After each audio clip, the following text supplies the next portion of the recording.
اور پھر اس نے جواباً مسکراتے ہوئے سے بتایا کہ ٹاکسم ہے۔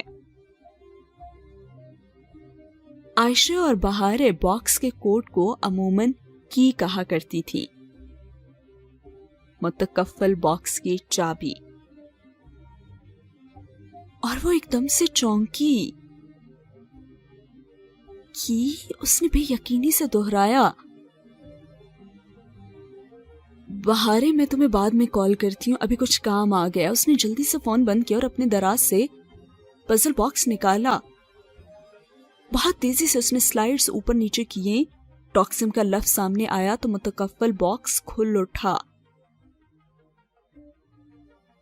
اور باکس کی کنجی ٹاکسم تھی۔ وہ سوچنے لگی۔ اندر رکھے کاغذ پہ لکھی تحریر اب واضح ہو چکی تھی اور چابی کے نیچے 2 فل سٹاپس۔ چابی، او خدایا، اسے یہ پہلے کیوں سمجھ میں نہیں آیا؟ حالانکہ اسے پنکی نے بھی بتایا تھا کہ جو توڑ کر کھولے گا تو یہ باکس اس کے کسی کام کا نہیں رہے گا۔ اس نے وہ تحریر یقیناً توڑ کر کھولنے والے کے لیے ہی لکھی تھی تاکہ وہ سمجھے کہ یہاں پہ جو چابی ہے اس سے مراد وہ لوہے کی چابی ہے، جبکہ جو ریڈل سالو کر کے اسے کھولے گا اسے سمجھ آ جائے گی کہ چابی سے مراد کی یعنی کہ ٹاکسم ہے۔ اوہ واو، تو یہ ریزن تھی اس کے پیچھے کہ جو توڑ کے کھولے گا اس کے لیے یہ کسی بھی فائدے کا باعث نہیں ہے، اور جو پہیلی بوجھ کر کھولے گا اسے ہی سمجھ آئے گا۔ لیکن پھر وہ یہ سوچنے لگی کہ ٹاکسم کے نیچے جو 2 فل سٹاپس لگائے گئے تھے ان سے کیا بنتا تھا۔ اب وہ سوچنا تو چاہتی تھی لیکن لڑکیاں واپس آ گئی تھیں اور اب وہ پراپرلی کانسنٹریٹ نہیں کر پا رہی تھی۔ اس کے بعد کیا ہوا یہ جانیں گے ہم آنے والی ایپیسوڈ میں۔ آج کی ایپیسوڈ کے بارے میں اپنا فیڈ بیک ضرور دیجیے گا، اور جن لوگوں کو ابھی بھی کنفیوژن ہے کہ یہاں پہ یہ کیا کہا گیا تو میں نے بتاتی چلوں کہ جب حیا نے ریڈل باکس کھولا تھا تو اس میں سے ایک کی نکلی تھی اور وہاں پہ ایک تحریر بھی لکھی ہوئی تھی جس پر لکھا تھا 2 full stops under the key، یعنی کہ چابی کے نیچے 2 فل سٹاپس۔ اب وہ شخص جس نے صرف اسے توڑ کر کھولا ہوگا اس باکس کو، تو اسے یہی لگے گا کہ یہاں پہ جو چابی پڑی ہوئی ہے اس کے نیچے 2 فل سٹاپس ہیں اور وہ انہی میں لگا رہے گا، جبکہ پنکی نے کہا تھا کہ جو توڑ کر کھولے گا اس کے کسی کام کا نہیں، تو واقعی اس کے کسی کام کا نہیں ہوگا، کیونکہ جو ریڈل سالو کر کے کھولے گا اس کے پاس آنسر ہوگا اس کی کے بارے میں۔ یہ جو کی ہے یہ چابی نہیں ہے، یہاں پہ جو کی ہے وہ اشارہ کر رہی ہے اس کوڈ کے بارے میں جس سے وہ کھلا تھا، یعنی کہ ٹاکسم۔ اب 2 full stops under the key میں کی تو پتہ چل گئی کہ کی اس باکس کو کھولنے والا کوڈ تھا، نہ کہ وہ چابی۔ اب یہ 2 full stops کیا ہیں یہ جاننا ابھی بھی باقی ہے۔ کیا لگتا ہے آپ کو؟ کمنٹ سیکشن میں مجھے بھی ضرور بتائیے گا۔ ناول آدھے سے زیادہ ہو چکا ہے and I hope کہ بہت جلدی ساری چیزیں کلیئر ہو جائیں گی۔ تو ویڈیوز اچھی لگیں تو لائک کرنا نہ بھولے گا، اپنے دوستوں کے ساتھ بھی ضرور شیئر کیا کریں جو اس طرح کے کانٹینٹ میں انٹرسٹڈ ہیں۔ زیادہ سے زیادہ لوگوں تک اچھائی پھیلانا بھی نیکی ہوتی ہے۔ تو اور چینل کو سبسکرائب نہیں کیا تو وہ بھی کر لیں، اور ساتھ میں جو میں نے بیسٹ کلیکشن اپلوڈ کی ہے اسے بھی وزٹ کرتے رہا کریں۔ جو بھی مجھے ناول میں اچھا لگے گا میں وہاں پہ اپلوڈ کرتی رہوں گی۔ سو رکھیے اپنا بہت سارا خیال، دعاؤں میں یاد رکھیے گا، روزے اچھے اچھے رکھیں اور دعاؤں میں بھی یاد رکھیں۔ اللہ حافظ۔